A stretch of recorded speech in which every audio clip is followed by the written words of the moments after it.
Hii miezi mitatu inayoandamana ina maana kubwa sana, na hii ni falsafa ya hali ya juu, kwa sababu wengi wetu tumezoea, tunalala, tunaghafilika, tunacheza, tunasubiri tu mwezi wa Ramadhani uandame, hapo tuanze kufanya ibada, na ibada zenyewe zinamalizikia katika zile siku 5 za mwanzo katika mwezi mtukufu wa Ramadhani. Wengi hawajanoti sababu ya hiyo. Zile nguvu zinakuwa kubwa siku ya kwanza, siku ya pili, siku ya tatu, wiki haijaisha, unaona mtu kama kishamaliza, nguvu yake yote imepotea. Ni kwa sababu istidadi yake ya Ramadhani haikuanzia mbali, betri yake ya chaji haikuchajiwa kuanzia katika Rajab na Shaaban. Kwa hiyo chaji yake haidumu.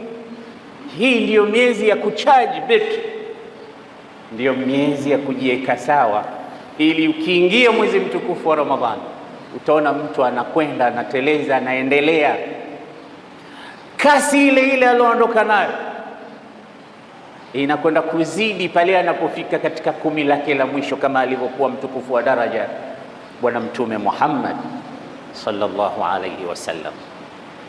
Kwa nini? Kwa sababu ya kuwa aware kutokamana na matukufu na fadhila ya hii miezi ambayo inatangulia kabla ya mwezi mtukufu wa Ramadhani haujafika. Sasa mwezi huu ambao ni mwezi wa Shaaban, katika mimbari ya Mtume Muhammad sallallahu alayhi wasallam, nataka nikudondolee baadhi ya fadhail zinazopatikana katika mwezi huu, ili nao usiufanye kama mwezi uliopita, ili usighafilike, ili usilale, usibweteke, usidhoofike, upate nguvu ya kuingilia katika mwezi mtukufu wa Ramadhani ambao unakuja tu baada ya mwezi huu kumalizika, na hauko mbali. Al-ayamu tamurru marra sahab. Hizi siku jamani zinakwenda kama vile mawingu yanavyokwenda mbio. Kwa ajili hiyo basi, miongoni mwa fadhila za mwezi mtukufu, mwezi wa Shaaban, ni maneno haya aliyomuuliza sahaba Usama ibn Zaid kumuuliza Bwana Mtume Muhammad. Usama ibn Zaid sote tunamjua, alikuwa akiitwa ibn hibbi Rasulillah, yani mtoto wa kipenzi cha Bwana Mtume Muhammad. Baba yake Zaid ibn Haritha alikuwa akiitwa hibbu Rasulillah, mpenzi wa Mtume, kipenzi cha Mtume, na mwanawe akawa ni ibn hibbi Rasulillah. Hawa walikuwa na nafasi yao katika moyo wa Bwana Mtume Muhammad. Sasa Usama ibn Zaid anamuuliza Mtume katika hadithi ambayo alisimulia Abu Daud na Nasai na wengineo, kamba ya Rasulullah, lam araka tasumu shahran min ash-shuhuri ma tasumu min Shaaban. Hadithi ya Mtume, suala kutoka kwa ibn hibbi Rasulillah, ya Rasulullah, sijawahipo kukuona unafunga sana katika miezi kama ninavyokuona unafunga katika mwezi wa Shaaban. Yani Usama alikuwa hamuoni Mtume kufunga kwa wingi miezi ambayo si faradhi kufunga, acha ule wa Ramadhani ambao ni faradhi, ni nguzo ile. Ukitoa ule, anasema Usama, nakuona sana ya Rasulullah unaufunga sana mwezi wa Shaaban.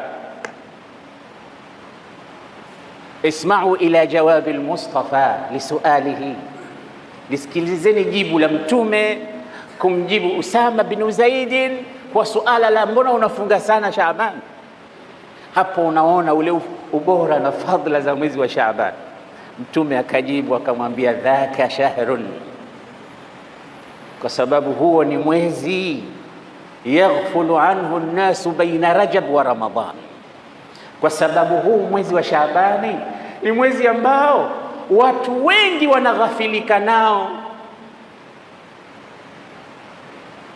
kwa sababu ukiingia mwezi wa Rajab watu wanasema katika ile miezi 4 mitukufu, Dhulqa'da, Dhulhijja na Muharram, mfungo pili, mfungo tatu, mfungo 4, mfungo pili, mfungo tatu, mfungo nne, miezi mitukufu hii inafuatana, na wanne ni Rajab. Allah anasema fala tadhlimu fihinna anfusakum, hii miezi hii musidhulumu nafsi zenu kwa kuacha kufanya mema na kufanya maasi ndani yake. Kwa hiyo unapoingia mwezi wowote katika miezi mitukufu, Muislamu anayetambua thamani ya ashhurul hurum ambayo tatadhaafu fihi alhasanat, thawabu za kufanya wema zinazidi kwa baadhi ya kauli ya ulama, anapoingiliwa na mwezi wa mtukufu, Muislamu hawi katika hali ya kawaida, anaipatiliza ile. Kwa hiyo anashughulishwa sana na mwezi wa Rajab. Akimaliza mwezi wa Rajab anasema sasa napumzika, navuta nguvu na kasi ya huo mwezi mwingine unaokuja. Kwa hiyo huu mwezi kama watu hawashughuliki sana nao, huu mwezi wanauacha. Ndio maana Mtume akasema dhaka shahrun yaghfulu an-nasu anhu baina Rajab wa Ramadhan, wanaghafilika sana nao watu mwezi huu ambao uko katikati, kati ya mwezi mmoja mtukufu na mwingine pia mtukufu, uko katikati. Unajua, unapoona jambo muhimu mbele, lililo katikati yake pale, tamurru alaihi kiraman, unalipita kama hujaliona vile, kwa sababu haina umuhimu kwako kule. Na ndio maana watu wengi wamepata mentality ya kwamba nafungia nini, sijui Rajab, sijui Shaaban, nafungia nini wakati mwezi huu wa kufunga unakuja? Najisumbulia nini kufanya ibada katika miezi mingine? Natafuta nini? Kwani ngoja nisubiri Ramadhani inakuja. Utafika? Swali, una agreement na Allah kwamba unafika?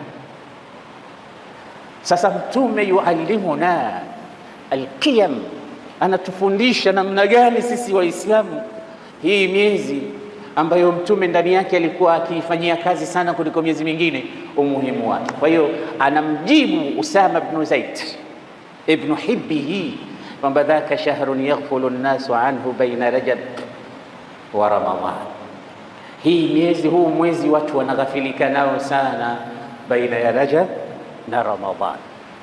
Lakini nini ubora wake? Anaendelea Mtume sasa kumchanganulia na kumpa siri kwa nini Mtume anafunga sana katika mwezi wa Shaaban.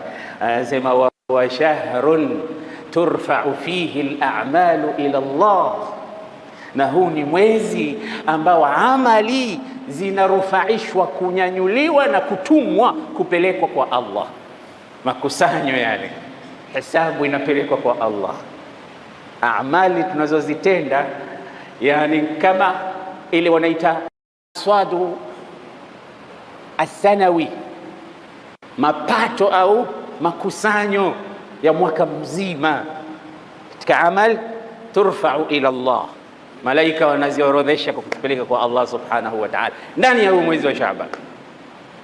Fa uhibbu an yurfa'a amali au an turfa'a a'mali, mimi mtume wako ewe Usama napendelea amali zangu zikipelekwa kwa Allah, wa ana saim, niko katika ibada ya funga. Mmeuona mwezi wa Shaaban ulivyokuwa na ubora wake.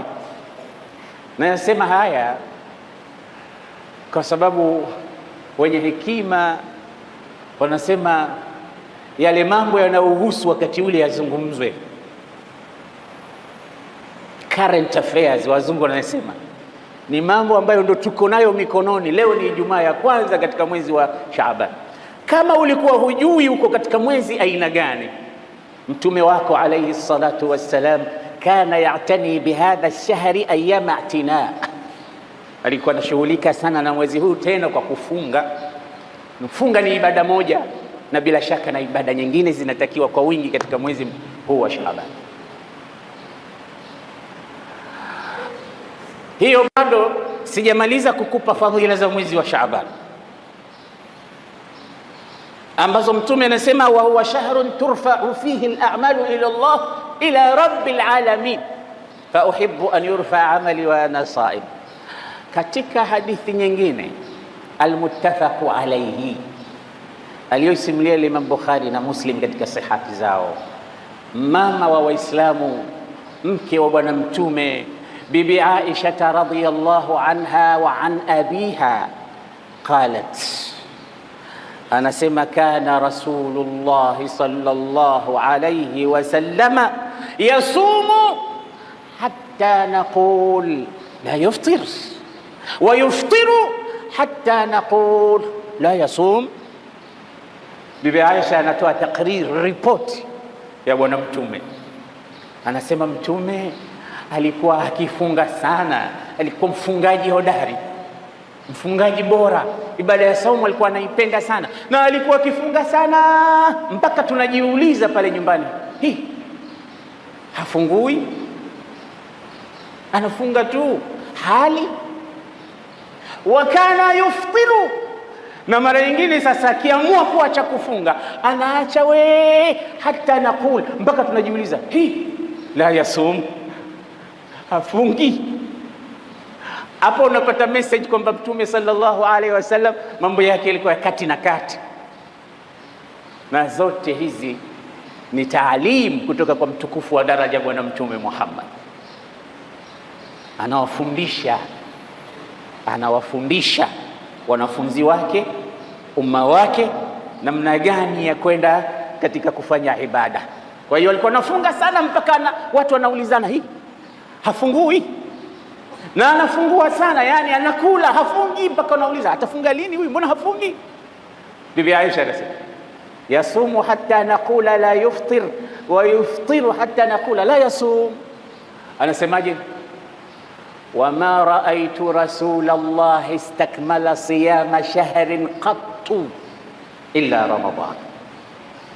Kifungu cha pili cha hadithi anasema sijamuona mtume akifunga kwa ukamilifu mwezi mzima ila Ramadan.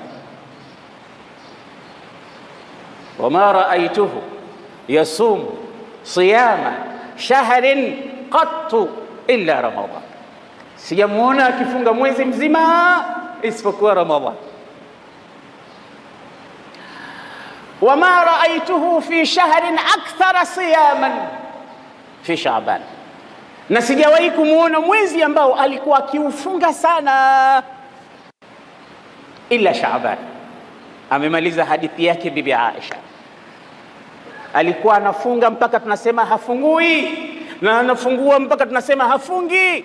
Hakuwa akikamilisha kwa ukamilifu mwezi mtukufu, mwezi wowote isipokuwa mwezi mtukufu wa Ramadhan.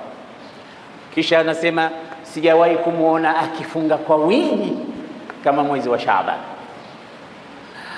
Lakini pia kuna aqwali nyingine katika shurahul hadith na watu wa hadith kwamba alikuwa akiufunga mwezi wote wa Shaaban. Wengi wao wakaichukulia kwamba ilikuwa ni aghlabu Shaaban, yani ni aghlabia, siku nyingi mno. Kwa hiyo wakakhtalifiana ulama katika siyam za bwana mtume. Je, alikuwa akiufunga wote mwezi wa Shaaban au alikuwa akiufunga aghlabu ya siku zake? Na hivyo vyote itakavyokuwa, inaonyesha ubora wa mwezi huu wa Shaaban. Kwa hiyo usipitwe ewe ndugu yangu Muislamu na khairati na barakati na fadhail na nafahati zilizomo ndani ya mwezi huu wa Shaaban. Nimalizie tu ubora wa fadhila katika mwezi huu wa Shaaban kwa hadithi hii ya mwisho, nipate kushuka katika mimbari hii ya bwana mtume Muhammad. Sayyiduna Abu Musa al-Ash'ari katika hadithi ambayo imesimuliwa na Ibn Majah, hadithi alladhi qawahu al-muhaddithun, ruwatu al-hadith, rijalu al-hadith, anasema idha kana au inna Allaha yattali'u fi laylati nisf min Shaaban. Hii mwezi huu wa Shaaban huu ikifika ile mwezi 14 ile usiku sasa kuamkia mwezi 15 nisfu Shaaban, inna Allaha yattali'u ala ibadihi, Mwenyezi Mungu subhanahu wa ta'ala huwatizama kwa jicho la huruma waja wake, huwaangalia kwa kuwahurumia waja wake katika ile nisfu Shaaban, mwezi 14 kuamkia mwezi 15 ambao ni usiku ule wa Shaaban. Ule ni usiku tofauti sana na usiku nyingine. Be aware, tanabbah Muislamu, ikifika nisfu Shaaban, lailatul nisfu Shaaban, uangalie vizuri huo nao usiku katika fadhila za mwezi huu wa Shaaban, ni ile siku ya nusu wa usiku wa Shaaban. Anasema yattali'u Allahu ala khalqihi au ala ibadihi fayaghfiru li jami'i khalqi.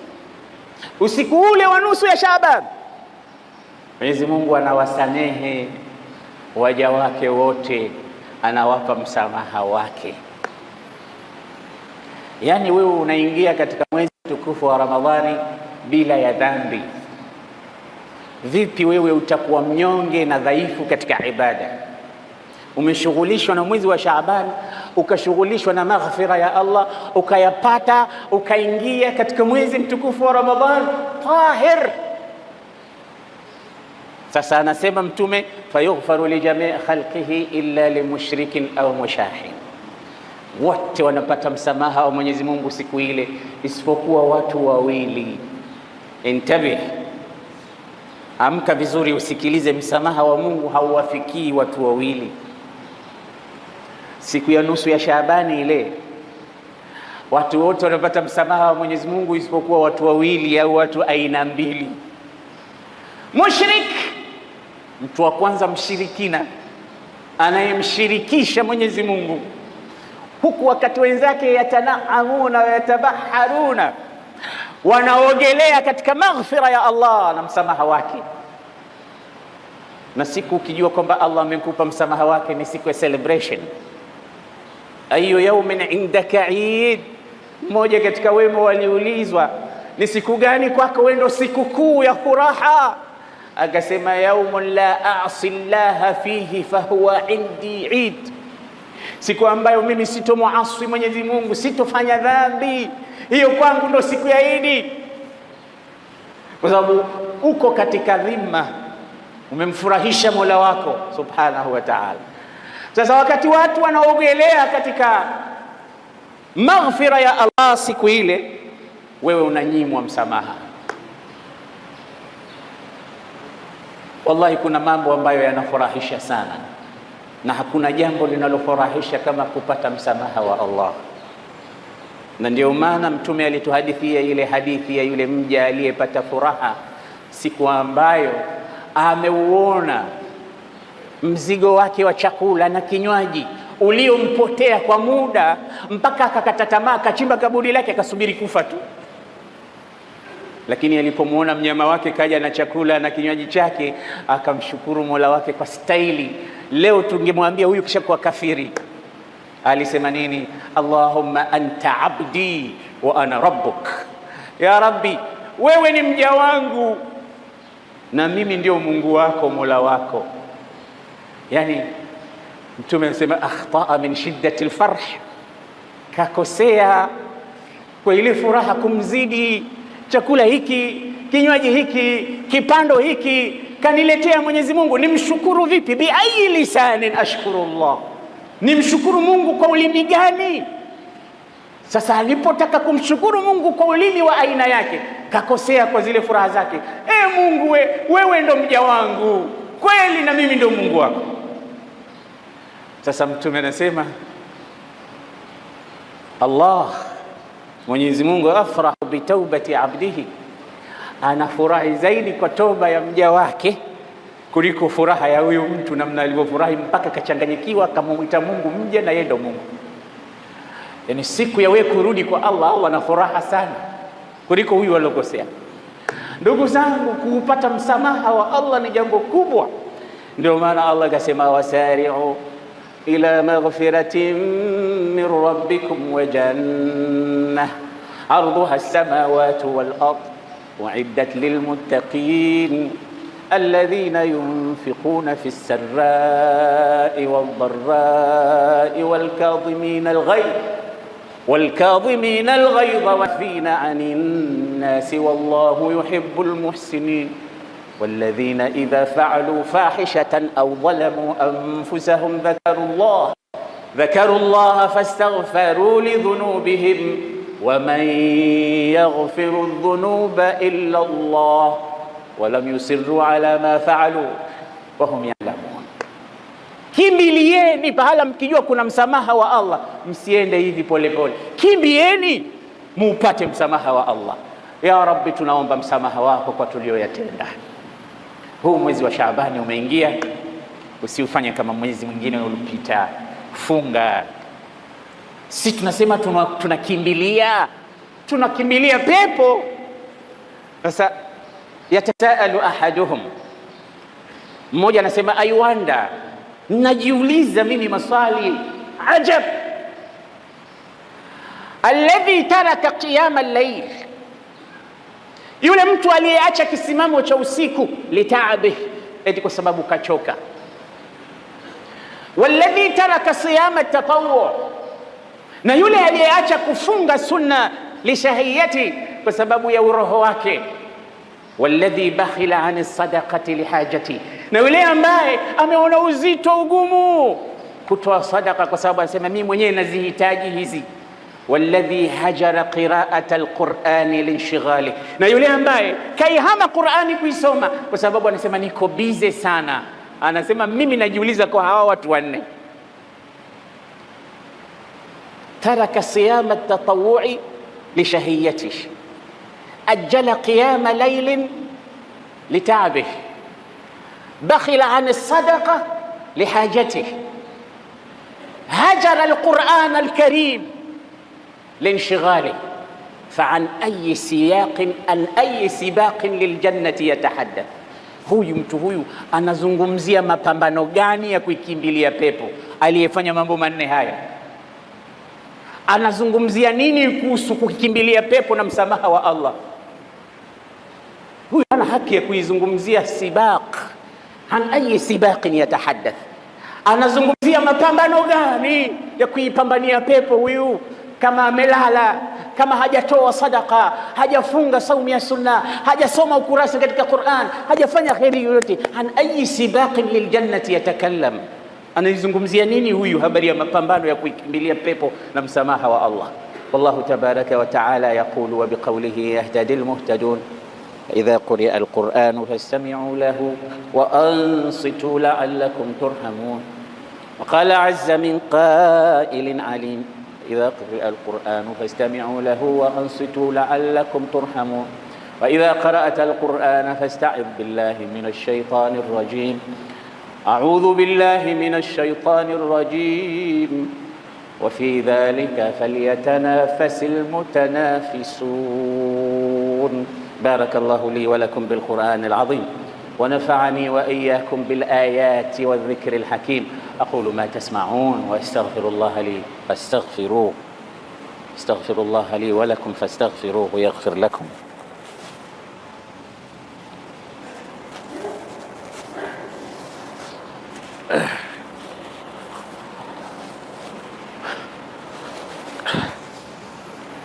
الحمد لله حمدا كثيرا كما أمر، وأشهد أن لا إله إلا الله وحده لا شريك له إرغاما لمن جحد به وكفر، وأشهد أن سيدنا محمدا عبده ورسوله سيد الخلائق والبشر. عباد الله، اتقوا الله تعالى من سماع اللغو وفضول الخبر، وانتهوا عما نهاكم عنه وزجر، واعلموا أن الله أمركم بأمر بدأ فيه بنفسه وثنى بملائكته المسبحة بقدسه، وثلث بكم أيها المؤمنون من برية جنه وإنسه، فقال تعالى مخبرا وآمرا: إن الله وملائكته يصلون على النبي يا أيها الذين آمنوا صلوا عليه وسلموا تسليما. اللهم صل وسلم على نبي الرحمة وشفيع الأمة عدد ما أحاط به علمك وأحصاه كتابك وضمه، على آله ومن نصره في كل مهمة، خصوصا منهم ذوي الأصل العريق أمير المؤمنين سيدنا أبي بكر الصديق وعلى زاهد الأواب الناطق بالصواب أمير المؤمنين سيدنا أبي حفص عمر بن الخطاب، وعلى جامع القرآن من استحيت عنه ملائكة الرحمن محيي الليالي بتلاوة القرآن أمير المؤمنين سيدنا عثمان بن عفان، وعلى أسد الله الغالب إمام المشارق والمغارب أمير المؤمنين سيدنا علي بن أبي طالب.